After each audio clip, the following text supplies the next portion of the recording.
जय हिंद प्यारे योद्धाओं, आप सभी का स्वागत है ज्ञानपीठ जीके पॉइंट के इस यूट्यूब चैनल पर। दोस्तों, सबसे पहले आप सभी को उत्तर प्रदेश दिवस 2024 की बहुत बहुत शुभकामनाएं। आज उत्तर प्रदेश का दिवस मनाया जा रहा है, तो सभी प्रदेशवासियों को बहुत बहुत शुभकामनाएं और ख़ास तौर पर उत्तर प्रदेश पुलिस की तैयारी करने वाले प्यारे योद्धाओं को उत्तर प्रदेश दिवस की शुभकामनाएं। दोस्तों, उत्तर प्रदेश दिवस आप जानते हैं कि 24 जनवरी 1950 को संयुक्त प्रांत जो था वो उत्तर प्रदेश बना था, तो उसी के उपलक्ष्य में ये दिवस 2018 से मनाया जाता है। तो चलिए आज शुरू करते हैं उत्तर प्रदेश दिवस का एक और मॉक टेस्ट। पहला प्रश्न आपकी स्क्रीन पर। क्वेश्चन में कहा गया है संयुक्त प्रांत अर्थात यूनाइटेड प्रोविंस, संयुक्त प्रांत का नाम किस वर्ष उत्तर प्रदेश किया गया है? तो दोस्तों, संयुक्त प्रांत का नाम उत्तर प्रदेश कब हुआ ये हमें बताना है। इसको कलर चेंज कर लेते हैं। तो संयुक्त प्रांत यूपी का पहले नाम होता था, तो इसको उत्तर प्रदेश नाम कब दिया गया? तो आपका सही जवाब होगा आपका 24 जनवरी 1950। 24 जनवरी 1950 को संयुक्त प्रांत का नाम उत्तर प्रदेश रखा गया और इसी उपलक्ष्य में 2018 से हम 24 जनवरी को प्रतिवर्ष क्या मनाते हैं? उत्तर प्रदेश दिवस मनाए जाते हैं। ठीक है, याद रखिएगा। अच्छा दोस्तों, अगर आपसे पूछा जाए कि उत्तर प्रदेश का एरिया कितना है तो आप क्या बताएंगे? तो यूपी का एरिया जो है वो है 2,40,928 वर्ग किलोमीटर, अर्थात 240,928 वर्ग किलोमीटर। याद रखिएगा, ये आपसे डायरेक्टली आ सकता है कि उत्तर प्रदेश का कुल क्षेत्रफल कितना है? 2,40,928 वर्ग किलोमीटर, और ये भारत के भौगोलिक क्षेत्रफल का 7.33% है। तो ये भी आप याद रखें कि भारत के भौगोलिक क्षेत्रफल का कितना है? 7.33%। क्लियर दोस्तों? अच्छा दोस्तों, यहाँ पे आपको एक चीज़ याद रखनी है। अगर आपसे पूछा जाए कि उत्तर प्रदेश का जो राजकीय वृक्ष है वो क्या है, तो वो है आपका अशोक का पेड़। और यूपी का राजकीय पशु क्या है? वो है आपका बारहसिंगा पशु है। और राजकीय पक्षी क्या है? वो है आपके सारस। तो राजकीय पक्षी सारस, राजकीय पशु बारहसिंगा। ठीक है दोस्तों। और यूपी की दो राजभाषा हैं, एक है आपकी हिंदी और दूसरी आपकी उर्दू। तो हिंदी और उर्दू उत्तर प्रदेश की दो राजभाषा हैं, ये भी आपको याद रखना है। क्लियर दोस्तों? अच्छा दोस्तों, अगर आपसे पूछा जाए कि उत्तर प्रदेश जो है इसकी राजधानी लखनऊ कब बना था, तो उत्तर प्रदेश की राजधानी लखनऊ बना 1921 में, आंशिक राजधानी बना था। ठीक है। और लखनऊ से पहले उत्तर प्रदेश की राजधानी क्या थी? वो थी प्रयागराज, मतलब इलाहाबाद थी। क्लियर दोस्तों? और 1935 में लखनऊ को उत्तर प्रदेश की पूर्ण राजधानी का दर्जा दे दिया गया था। तो ये भी आप याद रखें कि उत्तर प्रदेश की विधायी राजधानी क्या है?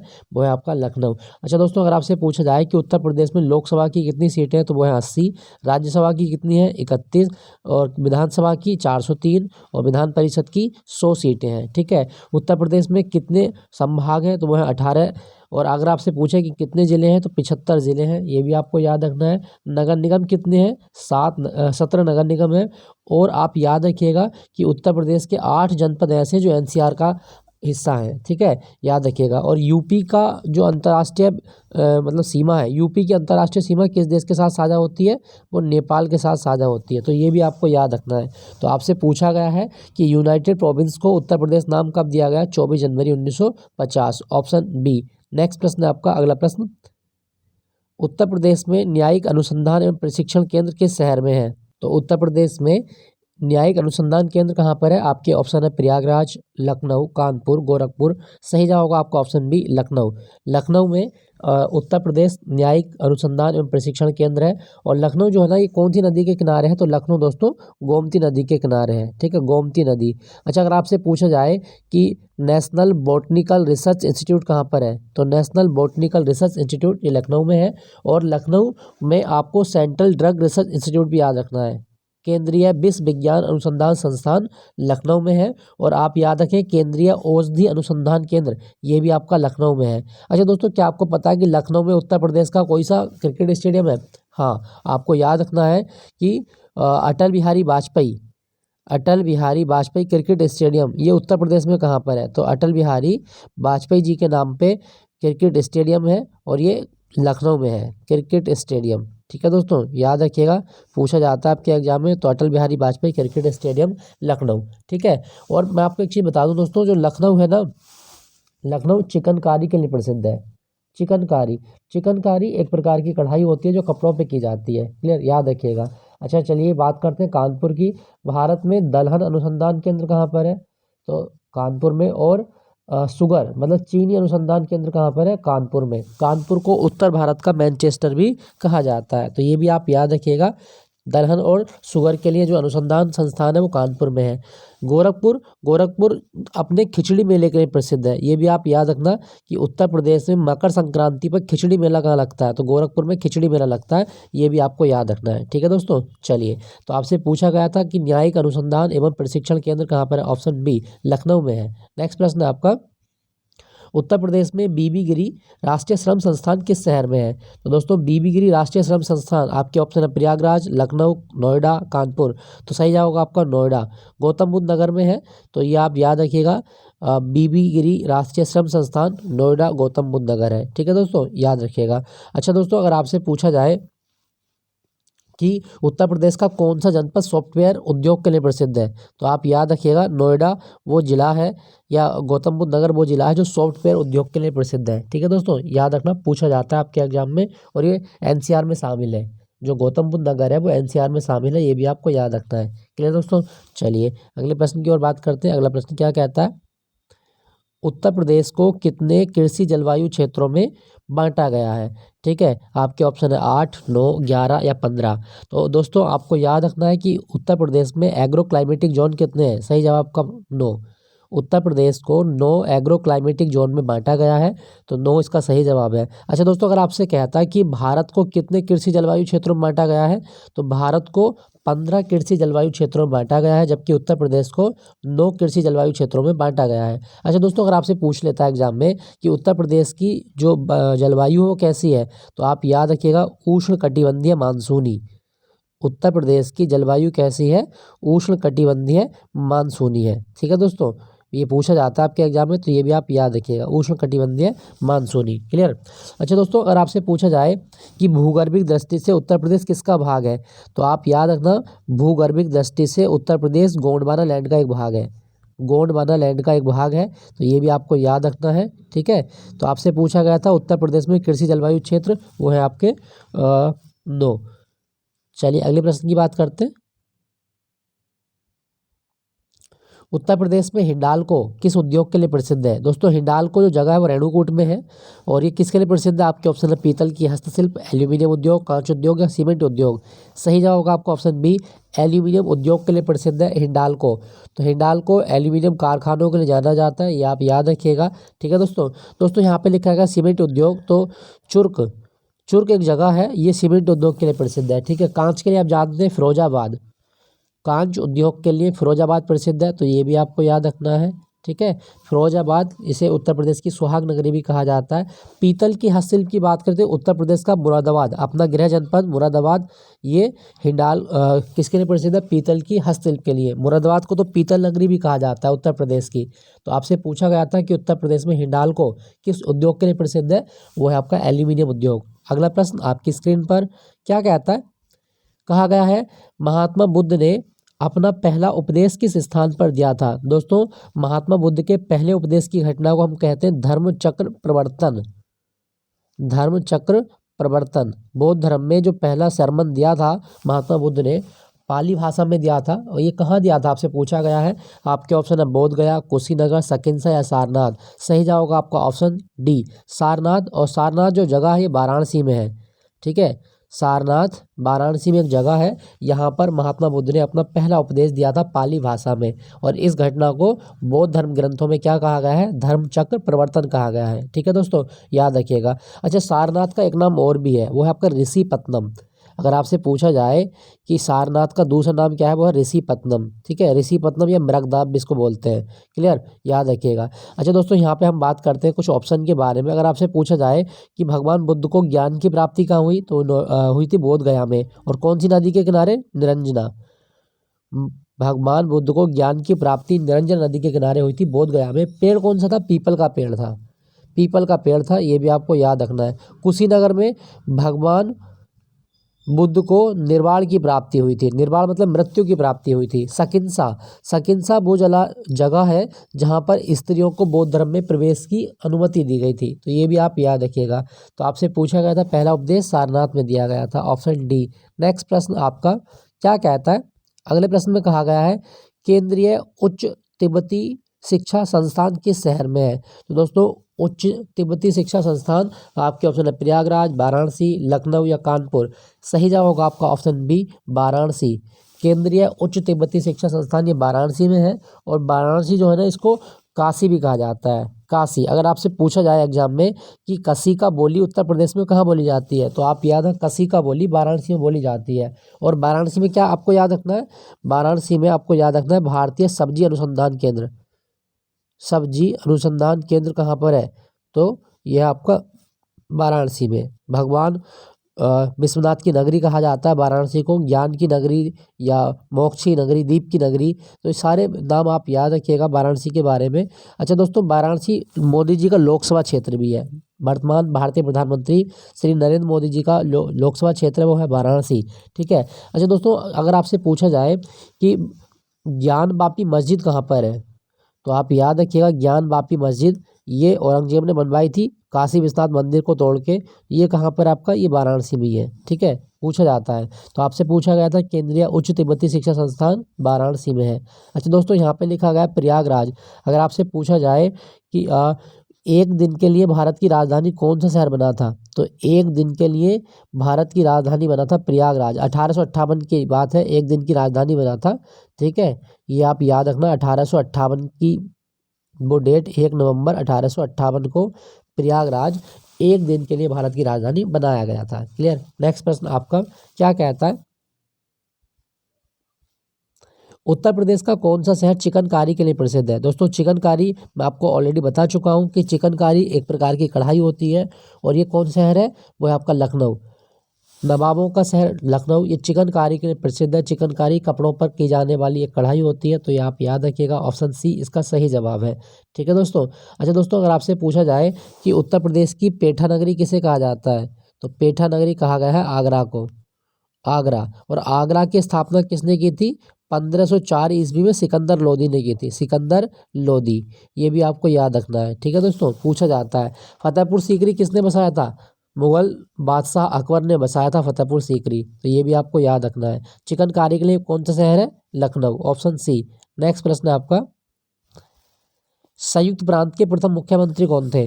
तो संयुक्त प्रांत के प्रथम मुख्यमंत्री आपके ऑप्शन है पंडित गोविंद बल्लभ पंत, सुचेता कृपलानी, पुरुषोत्तम दास टंडन या सरोजिनी नायडू। सही जवाब क्या होगा दोस्तों, सही जवाब है आपका ऑप्शन ए गोविंद बल्लभ पंत। गोविंद बल्लभ पंत संयुक्त प्रांत के प्रथम मुख्यमंत्री थे, ये आप याद रखिएगा। और उत्तर प्रदेश विधानसभा के प्रथम अध्यक्ष कौन थे, पुरुषोत्तम दास टंडन। तो पहले विधानसभा अध्यक्ष कौन थे, पुरुषोत्तम दास टंडन, ये भी आपको याद रखना है। ठीक है दोस्तों, ऑप्शन ए आपका सही जवाब है, पहले मुख्यमंत्री गोविंद बल्लभ पंत। नेक्स्ट प्रश्न है आपका, उत्तर प्रदेश के किस शहर में बटेश्वर मेला लगता है? और बटेश्वर मेला किसके लिए प्रसिद्ध है, पशुओं के लिए प्रसिद्ध है।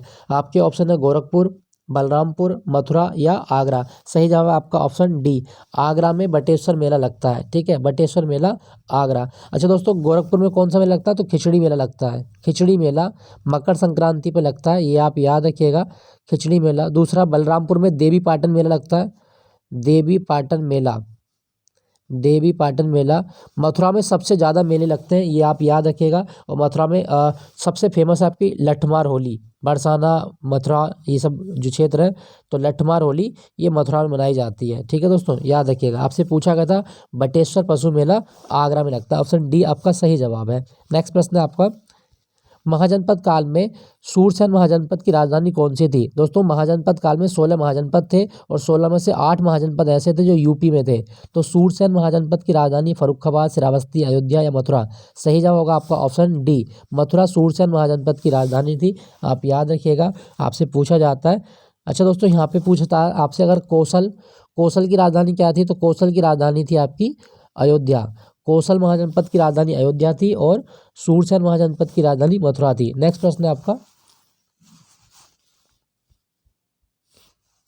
अलीगढ़ में मोहम्मडन एंग्लो ओरिएंटल स्कूल की स्थापना किसने की थी? तो दोस्तों अलीगढ़ में जो मोहम्मडन एंग्लो ओरिएंटल कॉलेज बना, जिसको बाद में अलीगढ़ मुस्लिम विश्वविद्यालय का टाइटल दिया गया, इसकी स्थापना किसने की थी? आपके ऑप्शन है सर सैयद अहमद खान, मोहम्मद अली जिन्ना, अजीमुल्ला खान या मौलाना अबुल कलाम आज़ाद। सही जवाब होगा आपका option A, Sir Syed Ahmed Khan के द्वारा अलीगढ़ में मोहम्मडन एंग्लो ओरिएंटल कॉलेज की स्थापना की गई, जिसे 2021 में अलीगढ़ मुस्लिम विश्वविद्यालय का टाइटल दे दिया गया। तो अलीगढ़ मुस्लिम विश्वविद्यालय जो था ये बना था।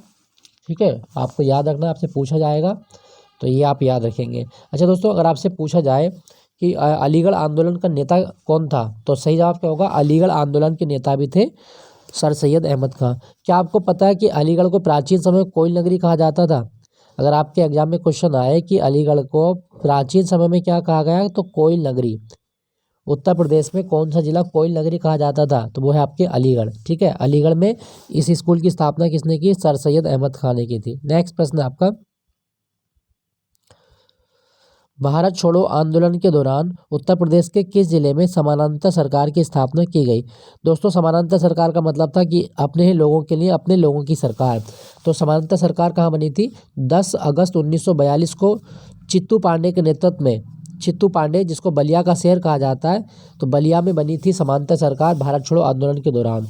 ठीक है, याद रखिएगा 10 अगस्त 1942 को। और बलिया जो है ना, ये उत्तर प्रदेश का सबसे पूर्वी जिला है, पूर्वी जिला है सबसे।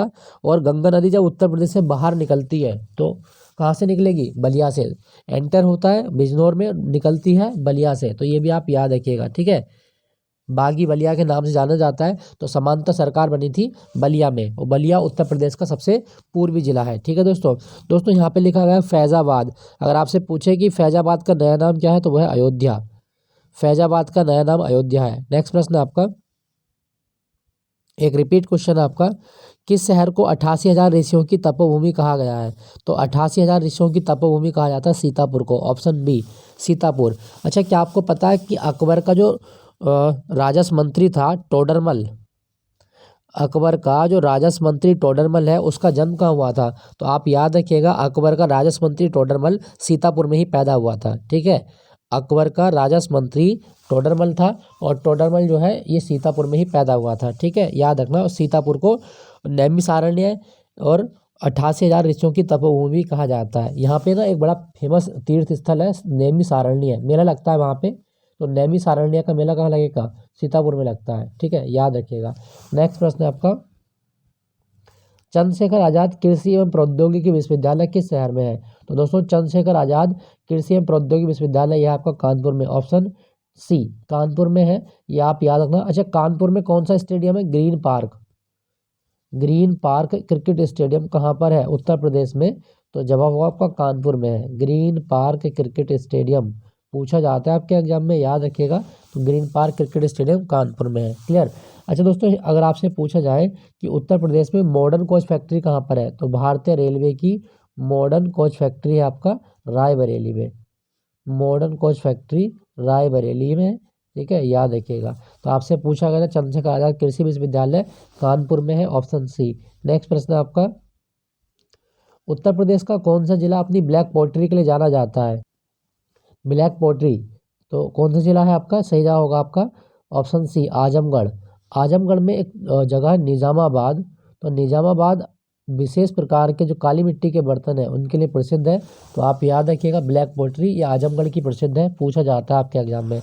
अच्छा, अगर आपसे पूछा जाए कि गोरखपुर किस उद्योग के लिए प्रसिद्ध है, तो टेराकोटा।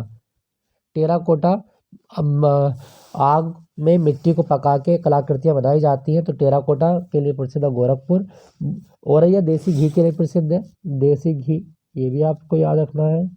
ठीक है, तो उत्तर प्रदेश का आजमगढ़ जिला अपनी ब्लैक पोट्री के लिए जाना जाता है। ऑप्शन सी आपका सही जवाब है। नेक्स्ट प्रश्न आपका, अगले प्रश्न क्या कहता है, विश्व प्रसिद्ध गीता प्रेस का मुख्यालय किस शहर में है? तो गीता प्रेस का मुख्यालय कहाँ पर है? सही जवाब होगा आपका ऑप्शन डी।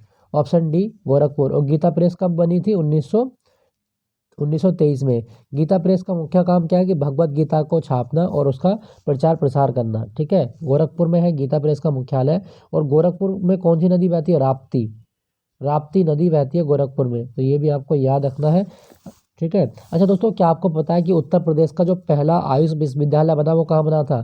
तो यूपी में जो पहला आयुष विश्वविद्यालय बना है वो गोरखपुर में तो बना है, आयुष विश्वविद्यालय गोरखपुर। ठीक है, याद रखना, पूछा जाता है। तो गीता प्रेस का मुख्यालय गोरखपुर में है।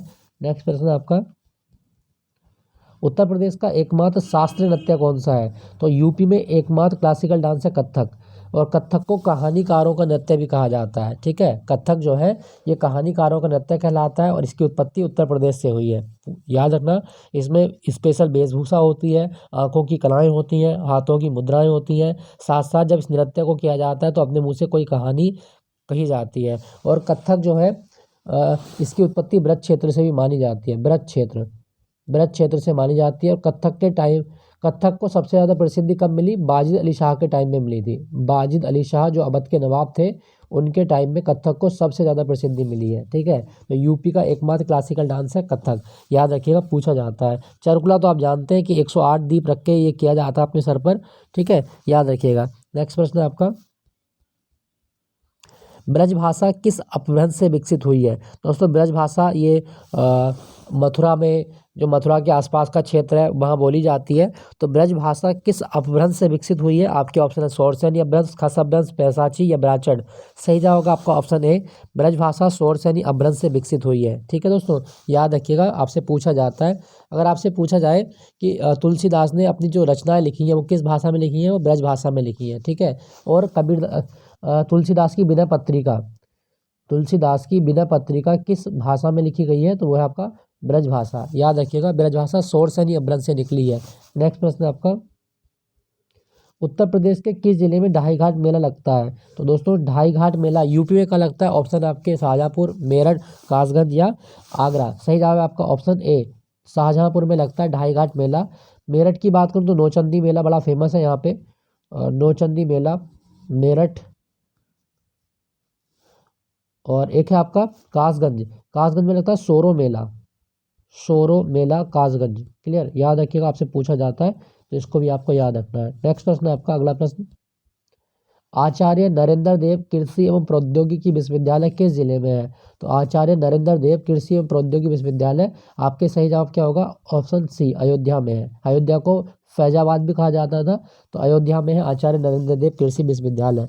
क्या आपको पता है कि अयोध्या शहर किस नदी के किनारे है? तो वह आपका सरयू नदी के किनारे है। ठीक है, और अयोध्या में राम मंदिर बन रहा है ना अभी, इसकी ऊंचाई कितनी है? 161 फीट। अयोध्या में राम मंदिर जो बना है इसकी ऊंचाई 100 फीट है। और राम मंदिर कौन सी शैली में? नागर शैली में बनाया गया है। नागर शैली में बनाया गया है राम मंदिर। ठीक है दोस्तों, तो ये आप याद रखिएगा, नरेंद्र देव कृषि विश्वविद्यालय अयोध्या में है। अच्छा दोस्तों, यहाँ पे लिखा गया है मेरठ। क्या आपको पता है कि सरदार पटेल कृषि विश्वविद्यालय कहाँ पर है? तो सरदार वल्लभ भाई पटेल कृषि विश्वविद्यालय ये मेरठ में है। ठीक है, मोदीपुरम में है। तो ये भी आपको याद रखना है, पूछा जाता है आपके एग्जाम में। और मेरठ को उत्तर प्रदेश की स्पोर्ट सिटी कहा जाता है क्योंकि यहाँ पे बहुत सारे स्टेडियम है। दूसरा, यहाँ पे खेल का सामान बहुत ज़्यादा बनता है, तो ये आप याद रखिएगा। ठीक है, उत्तर प्रदेश की स्पोर्ट सिटी मेरठ को कहा गया है। और यूपी का पहला खेल विश्वविद्यालय बना हस्तिनापुर तहसील में, तो ये भी आपको याद रखना है। मेजर ध्यानचंद के नाम पे ये बनाया जा रहा है उत्तर प्रदेश का पहला खेल विश्वविद्यालय। क्लियर, याद रखना है। आपसे पूछा गया था नरेंद्र देव कृषि विश्वविद्यालय अयोध्या, ऑप्शन सी। नेक्स्ट प्रश्न है आपका, गोकुल पुरस्कार का संबंध किससे है? दोस्तों उत्तर प्रदेश में गोकुल पुरस्कार दिया जाता है। तो गोकुल पुरस्कार किसके लिए है? बागवानी के लिए, खेलकूद के लिए, नकदी फसलों के उत्पादन को बढ़ावा देने के लिए, या दुग्ध उत्पादन में सहकारी समितियों को बढ़ावा देने के लिए। तो गोकुल पुरस्कार दुग्ध उत्पादन में सहकारी समितियों को बढ़ावा देने संबंधित, ऑप्शन डी आपका सही जवाब है। ठीक है, याद रखिएगा ऑप्शन डी। और अगर आपसे पूछा जाए कि दुग्ध उत्पादन के लिए कौन सी क्रांति थी, तो वो थी आपकी श्वेत क्रांति। और श्वेत क्रांति का जनक कौन था? वर्गीज कुरियन। याद रखिएगा दोस्तों। अगर आपसे पूछा जाए कि उत्तर प्रदेश में जो एकाना क्रिकेट स्टेडियम वो कहाँ पर है? वो आपका लखनऊ में। और ग्रीन पार्क कहाँ पर है? वो है आपका कानपुर में। और भारत में खेल दिवस कब होता है? 29 अगस्त को। खेल दिवस 29 अगस्त। क्या आप बता सकते हैं उत्तर प्रदेश की नकदी फसल कौन सी है? गन्ना। उत्तर प्रदेश की नकदी फसल है गन्ना।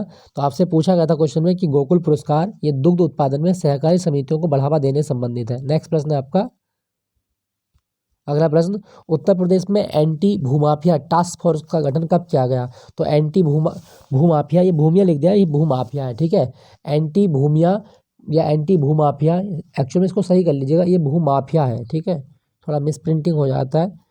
भूमाफिया टास्क फोर्स का गठन कब किया गया?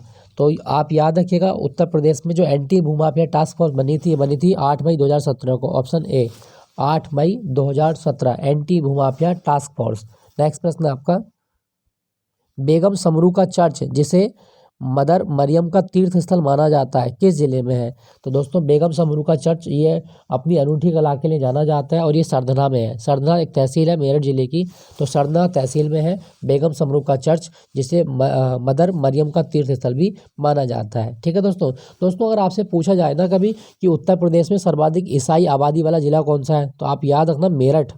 उत्तर प्रदेश में जो सर्वाधिक ईसाई धर्म के लोग रहते हैं, क्रिश्चियन रहते हैं, वो मेरठ में ही रहते हैं। ठीक है, याद रखना। और सबसे ज़्यादा स्लिम मतलब झुग्गी झोंपड़ी वाला ज़िला कौन सा है, वो मेरठ ही है। ये पूछा जाता है आपके एग्जाम में। और मानक खड़ी बोली किस ज़िले की है, तो आप याद रखना खड़ी बोली आपकी मेरठ की। कहाँ जा रहा, क्या खा रहा, ये इस तरह की जो भाषा बोली जाती है वो आपकी मेरठ की है। ठीक है, ये खड़ी बोली है और इसको मानक माना गया है खड़ी बोली का। ठीक है दोस्तों। तो ये था दोस्तों आज का मॉक टेस्ट। आई होप आपको ये सेशन अच्छा लगा होगा। अच्छा लगे तो प्लीज़ लाइक ज़रूर कीजिएगा, अपने दोस्तों के साथ शेयर कीजिएगा। फिर मिलूंगा आपको उत्तर प्रदेश जीके के एक और मॉक टेस्ट के साथ में, मेरे साथ बने रहिएगा। आगे जो मॉक टेस्ट होंगे उसमें मिक्स क्वेश्चन होंगे, लेकिन यूपी जीके के मैं आपको 10 मॉक टेस्ट कराने का मैंने आपसे एक वादा किया था। तो ये तीसरा मॉक टेस्ट है यूपी जीके का। अभी 7 मॉक टेस्ट और आएंगे यूपी जीके के बारे में, तो बहुत कुछ जानने को मिलेगा। मेरे साथ बने रहिएगा, अपना ध्यान रखिएगा। फिर मिलूंगा नए मॉक टेस्ट के साथ में। Thank you for watching Jnanpith GK point.